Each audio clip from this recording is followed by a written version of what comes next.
Good afternoon, Max Brantley with the Arkansas Times on Thursday, October the 10th. Well, I'm recording this about 10 minutes till 1 o'clock. At 1 o'clock, the State Board of Education has begun its session deciding what to do about the Little Rock School District. Will it divide it up into a segregated school district of haves and have-nots, whites and blacks, rich and poor, with state control over the poor black parts of town and the white folks mostly in charge of their part of town? Or will they take up a compromise proposal from the city of Little Rock, led by Mayor Frank Scott, and try to have a unified school district again? Another big question is whether they'll fire the teachers union as a bargaining agent for the district's teachers. Things have been happening this week. There was an incredible rally last night at historic Central High School. It was moving is what it was. There were more than 2,000 people there demonstrating their support for the Little Rock School District, young, old, black, white. There was a soldier who'd preserved the peace in 1957 there on behalf of his teacher daughter, saying he wanted this school district back together again. A lot of us do. I hope that's the results. I don't know if that's going to happen.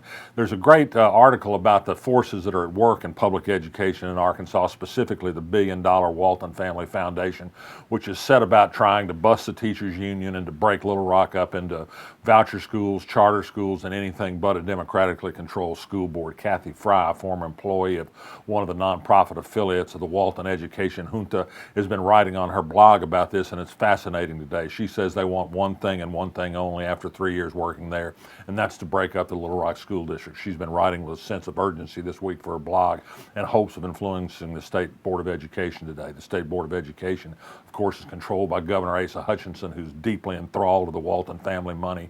It's going to be interesting to see if the local reaction to the state takeover of this school district and the way it's been treated, if anything, results because of the people's outspoken cry last night. Also, I urge you to look at Arkansas Blog and read what Lindsay Miller, our editor, has been writing about the Little Rock school situation. Fascinating stuff. A long and in-depth interview with Michael Poore, the school superintendent, about what's been achieved in the school district.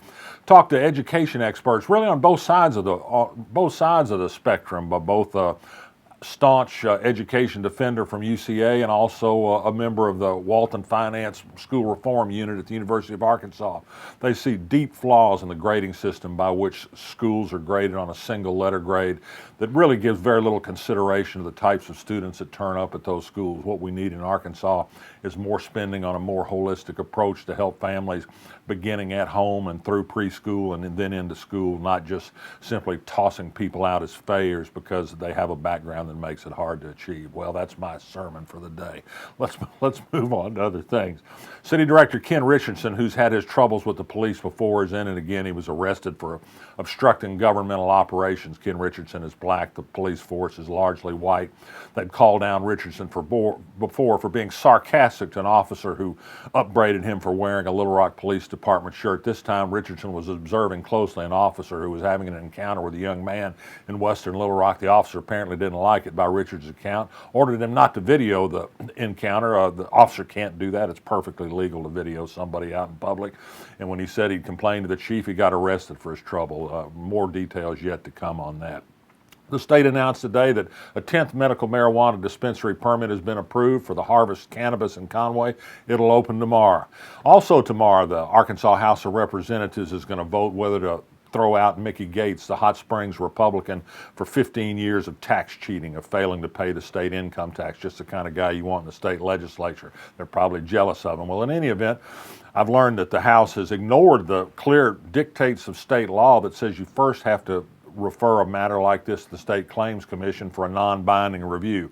The House chose not to do that. They apparently think the law doesn't apply, as law is unconstitutional, delegation authority. No court has ruled that. They've just decided that on their own. This will give Mickey Gates' lawyer an immediate ground to pursue a court appeal if they do vote to throw him out. So there's lots more to come on that. Speaking of court disputes, Jim White, who wants to run for a circuit judgeship in Pulaski County, was barred from the ballot yesterday by Circuit Judge Wendell Griffin, who sounded sorry about it. A person had challenged Wyatt's ability to run because they found court dockets that indicated he'd been sentenced on small misdemeanor hot check charges 26 or 27 years ago. He contends he's never been pleaded guilty or been convicted of any such violation. He says the records were insufficient to establish a conviction. The judge said he had no alternative but to accept the record as it was presented to him. He hoped for a speedy Supreme Court review, and perhaps they'll take a different view of it.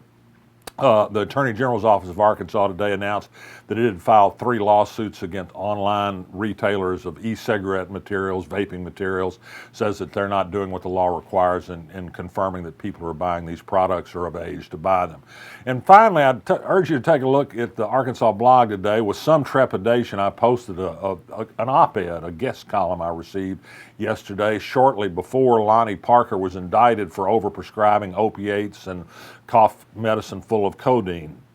The U.S. Attorney says he was running a pill mill and was excessive prescriptions given to people who didn't need them. And I'm not making a judgment on that. Parker had submitted an op-ed to me. He's had his troubles with the state medical board before, but got his license back last week. Says that because it's become so hard for doctors to properly treat pain, and he says he's become an expert in pain management, that doctors are afraid to write sufficient prescriptions. People turn to black market sources and they become subject to addiction more readily. I think whatever the truth is about Lonnie Parker's case, and the government's case is pretty strong, I do think he raises some questions about the use of opiates and the need for pain management, and the fact that Arkansas does seem to be an overuser of these substances. Food for thought, if nothing else. More thought needed on the President of the United States, too. Indictments of some people his attorney, Rudy Giuliani, has worked with in the Ukraine. They've been charged with campaign finance violations. Imagine that. Tom Cotton tells us this is just a big political stunt, nothing to see there. Move along. Well, not me. I'm resisting. I'm Max Brantley. I'll be back tomorrow.